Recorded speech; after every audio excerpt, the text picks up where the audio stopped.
Welcome to the latest episode of 5 on the Floor on the 5 Reasons Sports Network. Thanks for joining us on your favorite podcast app. We're now on Red Circle instead of Podbean. We're also on Google Podcasts, Apple Podcasts, Spotify, and the 5 Reasons YouTube channel. Make sure you hit the like and subscribe buttons. No Dolphin game this week, but plenty of Dolphins content coming up leading up to their next game. Also, check out 5reasonsports.com. Make sure you spell that one out. We do not have a paywall. And the great sponsors of the 5 Reasons Sports Network. This one seems appropriate today as it's raining outside. Water Cleanup of Florida. That's right, Water Cleanup of Florida. You have a water leak. You can't find where it's coming from. You're dealing with water or mold damage in your home or business. Call Water Cleanup of Florida at 954-579-0356. That's 954-579-0356. More than 60 years of combined experience in their offices up in Boca Raton. They service the entire area. Michael, Robert, and their team prepare to handle all kinds of leak detection issues 24 hours a day, 365 days a year. After the leak has been located and repaired, Water Cleanup of Florida will clean it, dry it, and fully restore the damaged areas. Again, fully licensed, insured, and certified to provide the one-stop shopping the busy homeowners and business owners require. People know the slogan at this point. Let me give you the website first. It's WCUFL. That's WCUFL.com, or call Michael on his personal cell, big Miami Heat fan, 954-579-0356. That's 954-579-0356. Also follow them on Facebook and Instagram and check out their 70-plus 5-star reviews on Google. All right, Greg, let's do it together. The slogan, if you've got the schmutz, they got the guts. And now, today's episode, emergency episode. This one will require some guts. Down the bitch gang. Yeah. 5 on the floor, ride for my dogs. Where here's the thing, you can check the score. Hustle hard, couple scars, wearing bubble frogs. Just like Buck said, you in trouble, y'all. Kept the floor playing, got it all banned. Y'all seen the block, stop with one hand. And Pat we trust, it's power, have the guts. We're here to bring the heat, y'all can hang it up. Welcome to 5 on the Floor, a daily insider show on the Miami Heat and the NBA, featuring Ethan Skolnick, Greg Sylvander, and Alex Toledo, plus others from the 5 Reasons Sports Network. All right, welcome back on 5 on the Floor. Here's today's floor plan. We're doing a Sunday morning ep. No Alex, no Brady today. They'll be joining us as the week goes on. It's me. It's Greg Sylvander. You can follow him at Greg Sylvander. The Heat play Cleveland tonight, so hopefully you'll catch this episode before that game. It's the third game of a 4-game road trip. Already 2 losses on this trip, losses in Toronto. And then the last loss, which talk about putting up a fight. The Heat put up a fight in Washington with just 7 guys, really 6.5 players, because that's pretty much all Spoelstra played. And they lose in overtime by a point. Lowry misses at the buzzer in regulation. Strus misses at the buzzer in overtime. And we're waiting to find out who plays tonight, but we know who won't. Okay, so let's start with that. This is a game without Jimmy Butler. It's a game without Tyler Hero. It's a game, of course, without Victor Oladipo.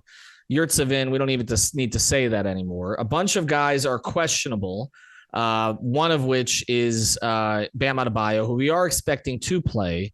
Gabe Vincent, who we are expecting to play. Duncan Robinson is not quite sure on that one. Looks more doubtful than questionable at this stage. And then Dwayne Dedmon is also questionable. And so we have one of these days, Greg, where we're kind of like, okay, what's the lineup going to be? And it feels like the COVID era.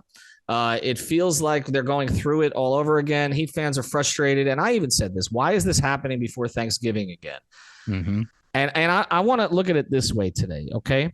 Because no Jimmy Butler on the rest of this trip, which means he's going to miss 4 games. And look, you had to anticipate. I said before the season, there's no way play the under on 70 games. He's not going to play 70 games for the Miami Heat ever again. Okay. It's always going to be in this. Hope it's in the 60s. Okay. Hope it's in the 60s. It's not going to be higher than that. So you know this is going to come at some point, but it still hurts when it does, particularly when other guys are out. You mentioned that people around Tyler Hero thought he was going to make this trip. He didn't. So I wonder how hurt he really was, because he certainly could have helped at this stage, or if he was going to join the team somewhere. We also I haven't mentioned this, but Udonis Haslem is also missing, who could have provided some minutes in the front court if they needed it. UD's been dealing with a personal issue. A good friend of his from the University of Florida, Major Parker, passed recently, and so he's been attending to that. But I'm going to frame it this way, Greg. It looks like a calamity. Okay, they're 7-9. and nothing's gone right. Like you and I, Sunshine Pop, we're not going to sugarcoat this. They didn't expect this. We didn't expect this. We didn't expect so many guys to be out. That we didn't expect them to play poorly when they were all together. The most fight they've shown is when like half the team was out. Okay. But is this a calamity, or in your view, is this an opportunity? It's both. But I think that we have to kind of think about, like, from a fan perspective, I'm going to take off any level of analyst hat, insider hat off, fan hat on. You come into the season, and the Eastern Conference Finals is where you just you got all the way there to Game 7, right? And you have the same roster again, so you're expected to be good. And I just think that there's a portion of the fan base, most of the fan base, I would say, that just didn't expect it to be this hard this soon. And when you bring back a team that played so well, got the 1 seed, got to the Eastern Conference Finals, you just expected that you would have some of the things that the good teams get, like where you have enough depth to get through these scenarios and not tread water, or that you don't have to go through it because you have a full roster. So then when you also make no changes, I think that then the fan base is like, wait a minute. So now we just came off of a conference finals run. Here we are at the beginning of this season. We need bodies. We have an empty roster spot. We have non-functional roster spots. We have injuries, and yet there's nothing being done about it. So again, that adds a little insult to the injury. Further to that, and I'm going to get to the good part about this, because essentially all I'm talking about right now is the things that point to calamity. You don't want to fall behind in the Eastern Conference. You also, I think that it's super unclear whether the whole Kyle, Tyler, Jimmy, Bam, and whoever else, Caleb for now, is going to be a good enough like starting lineup that meshes. So you have question marks abound that you can't answer yet. And I think usually seasons where the Heat go into these stretches where they have no players and it's like all guts, and it tends to end up being some glory too. Like the fan base actually likes that. Like we lean into the idea of we have enough, and these guys that you've never heard of are going to come into your arena and beat you. And that effort against Washington was very much like that. I just think this is a particular season where the fan base didn't expect to have to be kind of like the lovable team, like the little team that could. This is an Eastern Conference finalist, and so that's where it's calamity. But this is the thing, and this is where I'll pass the ball back to you. There are little subtle things like seeing Jovic and Bam, if we get that opportunity, Jovic getting the run right now, seeing all of these guys get elevated opportunities, see what Max Strus is really made of with high usage. There are things to take from this. It's just, I think fans ultimately, they were expecting this season to be a run to a title, and anything that does not resemble a run to a title, I think they have a right to be like, what the hell is happening? Well, what were the what were the 4 or 5 teams that people thought would be above the others in the East? Okay. Boston, right? Milwaukee, Philadelphia, and maybe some, if everything broke right, Brooklyn. Okay. So right now we've seen that 2 of those teams have overcome adversity and are at the top of the Eastern Conference. Boston had to replace its coach. Okay. Went out and got Danilo Gallinari, and he got hurt playing overseas. And they have a historically good offense. Like, I'm not joking about that. It is that literally is the best offense in NBA history to this point. Okay.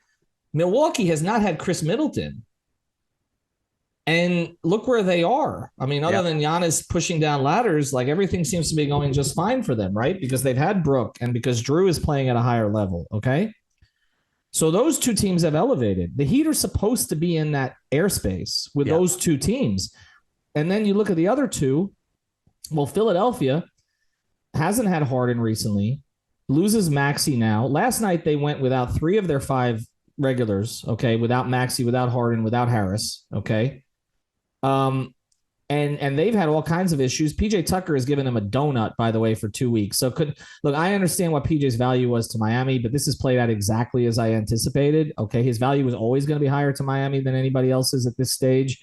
because Doc doesn't know how to use him. So but let's stop with the PJ stuff a little bit, as I've been saying. Okay, he had value to Miami. He's not the reason that Miami has fallen apart here. PJ Tucker playing last game instead of Jovic would not have made or Caleb would not have made a significant difference. Okay, thanks for saving us, Andy. Right, pretty much, right? Exactly. Okay, well, and again, I know some of it as well. He would have been better in Miami, and that is true, but there were diminishing returns there as he continued to get older, even in Miami. But Philadelphia is still right there with Miami, and they haven't had Harden for a period of time. And Brooklyn, I mean, is literally dealing with crisis after crisis after crisis. It's two stars. One of them doesn't want to be there, got the coach fired.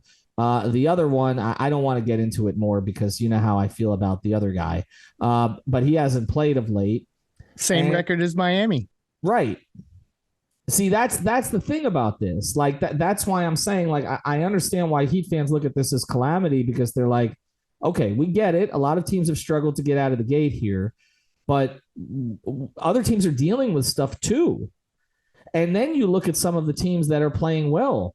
Indiana was projected to be one of those lottery teams along with Orlando and Detroit this year. Some had, if you look at Vegas, some had the Pacers having the worst odds in the entire Eastern Conference, that they were supposed to be a 15 seed. And basically that trade that they made for Halliburton, but also finding a gem of a rookie, they're over 500, and their offense over the last 2 weeks is a top 5 offense in the NBA. We saw the problems that they gave the Heat. So that was a surprise. Atlanta, the backcourt, they've had to incorporate obviously new pieces. They may trade John Collins. The backcourt has worked so far. They're playing pretty well. The Knicks have a better record than Miami right now. That's not something that should ever be the case. And so I understand where Heat fans looking at this. Okay, yes, we get it. It takes 20 games. We've had some adversity to deal with. Now Jimmy's out. Hero's been out a little bit. But it is unacceptable. I mean, I'm going to get to the opportunity part on the other side of this. Let's just make this clear. This is unacceptable, okay? This is, to a certain degree, maybe it's not calamity, but it's definitely disappointment. They have not performed to the level that I thought they would when I was there with them in the Bahamas. They were not talking about being a team that would kind of slog around, and it is starting to remind me of 2014-15, where all we heard the whole year was they never had their starting lineup healthy, right? Okay. And, one of those players in the starting lineup was supposed to be Josh McRoberts. Okay. We kept hearing that the whole year. They never got their lineup healthy, only played this many minutes. Or 06, 07. Okay. Yeah. These are champions. They'll figure it out. They'll get something. And, you mentioned run it back PTSD, right? Okay. Or the 17-18 season. Okay. These seasons, or more recently, and this is the one that I tried to push back against, but it's getting harder to, the 2021 season. That, you get to the finals, but that time there was an excuse. The excuse was legitimate, which was the excuse, Greg, was we didn't have any kind of an off season, right? Yeah. Like we had, this was basically an extension of the previous season. We hardly had a training camp. We had like 2 weeks. Okay. And that's not the case this time, Greg. Like there are none of those excuses. They had a full off season. Yeah. And here's the other thing. And then we can go to the opportunistic part of this that I think could be, that there is some positives to take, and that's how we'll end this show. But this is the other thing, Ethan. I think that when you are in widespread national conversations and in Woj bombs related to Kevin Durant, and then the Donovan Mitchell saga takes place, and Donovan Mitchell was absolutely on the Heat's radar, and then neither of them arrive there, and then you really don't do anything else. I think that it adds to the fan base's frustration, because they're like, man, like there were opportunities to kind of come at this at a different angle. And now like you're in a position where you're seeing those same teams struggle just like you are, and you had a chance to maybe shake things up a little bit. And so I just think that leads to the fan base getting even more frustrated, and they're less likely to generally, like, we get really attached emotionally to these teams that are like trying really hard and they're going above and beyond. And when it's 7 guys, you're like, oh, look how charming this is, that they're playing so hard and scrapping to every victory. I think the fan base is a little less likely to feel that way, because they're like, yo, we could have had Kevin Durant. Like there was just such an opportunistic moment to take a huge leap. There was, but it wasn't real. That's the problem. And part of it is the transaction merchants on Twitter and other places, but it wasn't real. Like you said, were they in the mix for Donovan Mitchell? Was he on their radar? You see, you said that that's an important way to say it. He was on their radar, but he wasn't a real possibility, as we said here at the because I said repeatedly, and I've been misquoted on this. I said they were not all in on him. It doesn't mean they didn't like him. It means they were not going to gut the entire team and go trade everybody to get every draft pick they could get for Donovan Mitchell. Now, we can argue whether that was a mistake when you're seeing what Donovan Mitchell is doing in Cleveland. Look, they've had some bumps too, although actually they're better than their record. And we're going to see that tonight. And this is going to be problematic tonight. This is going to be PTSD for Heat fans for sure tonight, because Donovan Mitchell is who he is. Okay. And he has performed at an extraordinarily high level for them. And they are a top 10 team in offensive rating and a top 10 team in defensive rating. And they have now a starting lineup that not only looks like it's good for this year, but looks like it's good for the next few years. Like they're going to be a problem, okay, as Mobley continues to get better and that whole thing sorts itself out. They have some holes. They've got some pieces. They just lost Kevin Love for a period of time. They're going to be thin for a little bit, but they are really interesting going forward. And again, they are better than their record. They're better than the Heat right now. Okay. Even if the Heat are healthy, they're playing at a higher level than the Heat are right now. So I understand it, but it's one thing to say, okay, they had opportunity. Nobody had an opportunity at Kevin Durant. I mean, with what the Nets were asking for, nobody had an opportunity for Kevin Durant. Mitchell, yes, there was a team with an opportunity that made the trade for him. We can say, well, they gave up. They didn't give up as much as you thought. They gave up. Look, Colin Sexton's had a damn good year in Utah. They gave up a ton of picks, and the swaps. So it's not like they gave up nothing. So I think just the psychology. No, it's the psychology. I mean. It's the outsized expectations of the offseason. And I get that. But just bringing the team back, I guess what's frustrating, and we are after the break going to pivot to opportunity, but I guess what's additionally frustrating is that bringing the team back should have been good enough for them to get off to a better start. Like even if we're talking about running it back and this is all this, I get it. Depot was supposed to be, they were selling Depot to me the whole offseason. Okay. It's like they got a bridge you can buy in Brooklyn too, right? Like that was what was being pitched, that he's fine, he's healthy. And maybe he was all offseason, but obviously when push came to shove, his body is broken down again. And that has to be something that you have to anticipate. Guy has major injury like that. It isn't always the same joint, okay, or the same side of the body or something. It's something else because you're compensating. You're pushing yourself so hard to get back. Nobody's questioning whether Depot wants to play. Nobody's questioning or they shouldn't be, okay, for sure, okay. He's not stealing money, okay, so let's stop that stuff. It's just that he's not what he was because his body is not what it was. Okay. But yes, were they counting on him? Sure. But even if you didn't have Oladipo, even if you only had the Oladipo that you had in the postseason last year, which was an incredibly inefficient offensive player who happened to play good defense. Okay. They had enough going into this season to be better than 7-9 right now. Don't tell me they did. Right. We thought they did. They thought they did. Don't tell me that PJ Tucker is the difference between being a team that was first in the East and 7-9. It is not. Okay. So they have not lived up to expectations for a whole bunch of reasons. And a lot of them are just, they're on the players. They're on, we never talk about this much, but they're on the coaching staff. They're on the front office. They're on everybody. Okay. But now I think we should pivot because I do think, and this is the way I think Spoelstra will frame it ultimately, because this is how he typically frames it. I do think there is opportunity here. So let's talk about the opportunity and why this may not end up being a calamity. Before we do, I want to tell you about our sponsors here. First thing, Prize Picks. We always mention this one. This is our fantasy partner. The World Cup starts today. It's all there. Okay. So, I mean, if you have a favorite country, obviously, but also if you have a favorite player, you can play Messi on Prize. You can combine Messi with Bam Adebayo today. Where else can you do that? Okay. Go to Prize Picks, use the code 5 FIVE, get your initial deposit matched up to $100. Look, there are no rollovers. This is basically free money. Up to $100. You don't need to play it all at once. And they got this new feature. I'm just going to give one anecdote here, okay? We got a guy on our network, Louis Sung. He knows nothing about the NBA. He will gladly tell you he knows nothing about the NBA. He's one of our Dolphins guys. He lives and breathes Dolphins. Our Dolphins and Heat groups at 5 Reasons, there's a little bit of tension between those groups, okay? And right now, we haven't talked about this. Another issue for the Heat is the Dolphins are damn good for the first time in 25 years, which is going to make some people forget about the Heat right now. Greg's wearing his Dolphins shirt. Lewis went out and decided to play the new option here where you can play 6 players at once. He played 6 NBA guys. He won 25-1. He put down $20 and he came away with $500. And those $20 aren't even his because they're part of the initial deposit. Okay.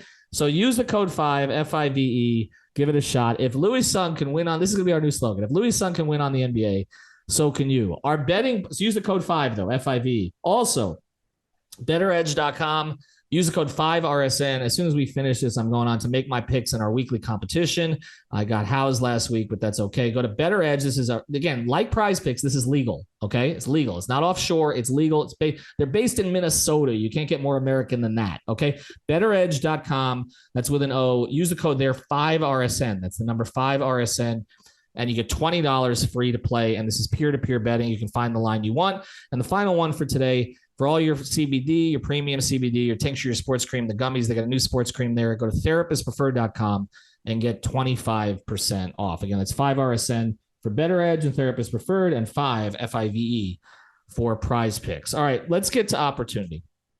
You mentioned the big one. I don't know what happened with Jovic the other night. I don't know if Spo's been asked to explain it, why he didn't play the last 5 minutes of the game and the overtime. Have you heard anything on this? No, I haven't. And I've asked, and it was painfully quiet, which I don't know if it was due to travel or what. I'm going to try to check in today. There's almost a part of me that feels like we need to have Brady ask Spo pregame. Yeah, I might get on the pregame tonight too, because the beat guys are always on top of this stuff. So I'm surprised there was no answer the other night on that. I'm guessing Anthony or Ira or somebody may ask tonight, but I thought he was hurt. Okay. I mean, because that's what I was getting on Twitter from people, and he did fall on his wrist, and maybe it was his knee. Maybe he just missed a defensive assignment. Maybe Spo just forgot. I don't know, but he played Orlando Robinson down the stretch instead of Jovic. And I think that Jovic's creativity would have been useful there. But anyway, here's the opportunity. Let's get to it. We expect Bam to play tonight. Okay. There is a certain point where you have no choice. There's a certain point where you have no choice. I am hoping, okay, and we'll see. You might be listening to this podcast after the fact. I am hoping that when the starting lineup comes out tonight, it says this in the front court: Bam Adebayo, Nikola Jovic, Caleb Martin. Right? Yes. Oh my gosh. Bam, Jovic. Like, listen to this. In 3 games in November, Jovic in 18 minutes is averaging 11 points on 47% shooting, 42.9 from the 3 on 2 attempts, and he's getting 3 boards. That's in 18 minutes in his 3 games in November where he's actually kind of had the chance to play better, or to play really at all. So I want to lean into that. I don't know why he didn't finish the game, but I want there to be as much of that as possible. If we're going to go skeleton crew, then I want the skeletons to be skeletons that may hang around for a while and can build into something more than skeletons. So Jovic, Bam, that is like the most important thing that I'm watching for tonight. Obviously, other than the Heat just gutting out a victory, it's those small types of things where we're going to find out, is Jovic a prospect that is such a good fit next to Bam and has such good skills at his size, at his age, that like you don't trade him? Does he all of a sudden become so valuable that you now have an asset that's worth much more than you expected, and you would never know that unless they had the chance to play? That's the type of stuff where you can lean into this not being a calamity by getting the chance to see some of these guys. And here's the other part of it. If you start Caleb at the 3 tonight, which is his natural position, okay, as the Jimmy Butler, clone light, okay, which is basically what he played last year, that's actually a 3-man combo you can use in games. Like when Jimmy is back, okay, when you go to the bench and you bring Caleb off the bench for Jimmy, like that may actually work because you have some spacing with Jovic, you have some cutting with Caleb. And here's the other thing. Then you have Caleb to chase around the best guard on the other team, which Caleb is going to start tonight for sure because he's the guy who's going to be charged with marking Donovan Mitchell. We know how that goes, right? Okay, but you can play Jovic tonight, and this is what they should see. I do not want to see tonight against a team with this kind of size, okay? I do not want to see, if Bam starts, I don't want to see Bam with Caleb at the 4 And who would they even plug in at the 3? Who do they even have? Jamal Cain? I mean, who would Haywood Highsmith? Yeah, I guess that would. Or you start Strus. You know what he may do, and he may start Gabe with Lowry and with Strus at the 3 because Garland and Mitchell. Yeah, and I'll hate that decision because I want Gabe to come off the bench and run the bench tonight if Lowry is going to start. And I don't think you need to start Gabe if you're playing Caleb in the starting lineup. I would prefer. Look, he always goes small against big. I get it. But you have this is like a tailor-made opportunity. You've got a nothing to lose game tonight. Okay. Play the kid, start the kid, see how it looks. Give not just the fans. Okay. Give yourself the 15 to 20 minute look of the two of them together. You know, they've been working on it in practice. And here's the other thing. He's been playing Jovic at the 5 out of necessity when he's played him.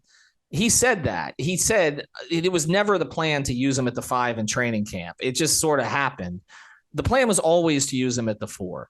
This is the long-term plan. I don't care if you're hiding something from other teams at this point. You got to take care of you. Play it, see what it looks like, and you raise the other point here, which is that see what kind of piece you have. Because if Durant asks out again, okay, if some of these guys, if this stuff starts to happen before the trade deadline, and you've talked about how there's going to be activity in the league, you need to know whether this is a piece you need to keep around.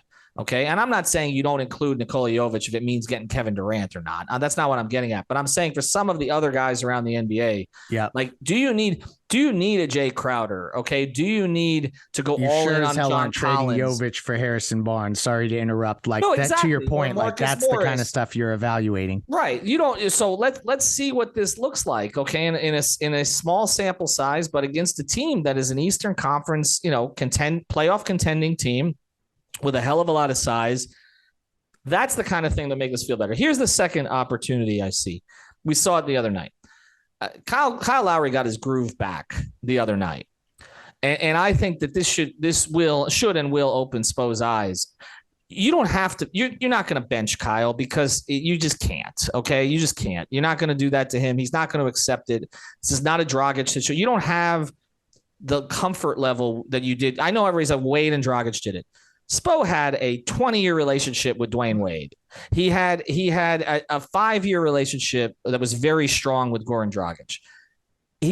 That's not Kyle Lowry has been here for a minute. Okay. He started in 649 consecutive games in which he's appeared in. He's not coming off the bench. It's not happening. So here's my thing about it. Okay.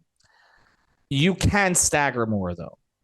And Spo can figure out with his staff, he will, how to get to the rotations so that Lowry is playing with more of the bench guys where the ball is in his hands more often. You don't force the Lowry hero thing any more than you need to. Okay. If you're going to continue, if you're going to bring Tyler back to the starting lineup, you don't force the Lowry Jimmy thing. Because by the way, that's not as good as advertised either. All right. I think it makes sense to figure out a way to stagger. You keep Lowry in the game maybe for the entire first quarter. When you bring in the bench, you take Jimmy out. There are different. You bring Tyler out. You bring Tyler back in the second quarter. Not tonight, obviously, because he's not playing. But you bring Tyler back in the second quarter to where he has the ball in his hands a little bit more when Kyle's not in. I think they need to separate Tyler and Kyle as much as possible. I don't think it's workable for right now. You're going to need it down the stretch of games. So there has to be some usage of it earlier in the game, but it should be to start and to finish. The middle of the games, find ways to create opportunities for the two of them where they're more comfortable, which is Lowry with the ball in his hands with others, Hero with the ball in his hands with others. You don't have the Depot factor yet. Okay. So you can do this now, and then you figure out who Depot fits best with. But for so to me, that's a second opportunity. Okay. The third opportunity here, to me, and this one is not as significant. Okay. But I think that this team needs to be somewhat embarrassed. I think they got complacent, honestly, this offseason. I think that when you're a shot away from the NBA Finals, even if the rest of the world didn't think you were that good, you start to believe you are there. And the reality is, okay, this team does not have overwhelming talent. They don't. They were more than the sum of their parts last year. They were coached up. But I'm watching, like when the Heat don't play, I'm watching other games last night. And and look, some of these teams are nowhere near ready, okay? But I'm watching the skill level of some of the guys, and even in Orlando, or or you look at the skill level when they're all healthy, when Bane and Morant are healthy in Memphis, or Miami does not have, we get in the bubble sometimes, but there's a lot of talent around the league that's being unleashed, in part because of the rule changes, part because of the pace of play. And Miami doesn't necessarily have the best fit for the pace of play the way it's gone. There are 11 30-point scorers in the league as of a week ago. Okay, that's not normal. No. Miami doesn't have that guy. Like Jimmy, scoring is hard work for him. He can do it, but it's not. So I think that they got caught up a little bit in their own hype. It wasn't the hype from the outside. I think it was this belief that, okay, if we just do things our way, if we show up, we'll be fine. They're not. There are guys on every team that can hurt them now. Pat used to say, and Ethan, I bet you'll remember this way back. Pat used to say, I used to think I could coach anybody to 50 wins until the 02-03 season when they had Rod Strickland and Kendall Gill and Caron Butler and those guys.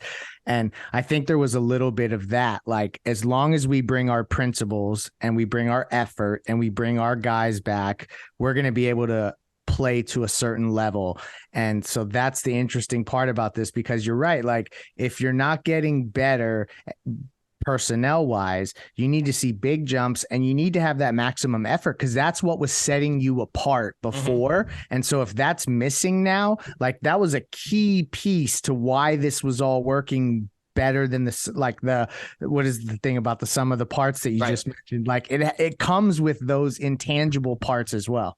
It does. And that's why when you have a player who clearly has the talent of Jovic, and I'm watching what Ben is doing in Indiana, and we saw what Apollo was doing before he got hurt in Orlando, and you're seeing some of the young players like in Jalen Green in Houston, and I know they had bigger pedigrees than Jovic, I get it, but you're seeing some of these players blossom. Even the second and third year guys, the Halliburtons, the Desmond Baines.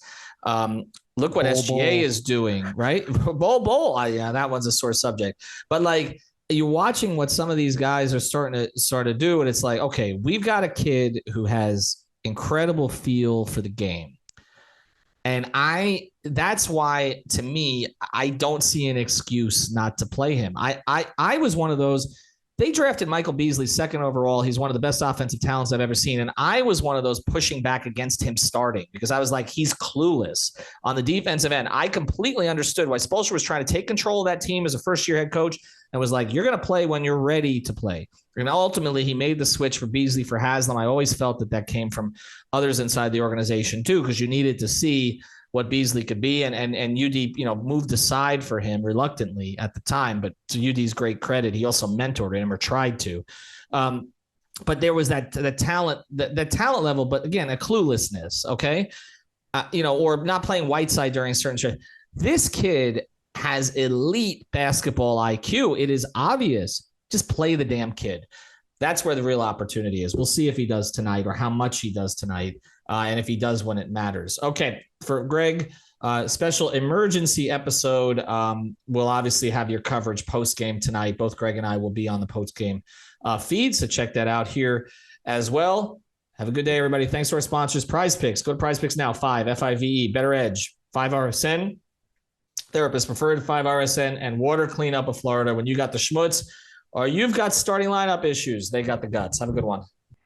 Thank you for listening to the 5 on the Floor on the 5 Regional Sports Network.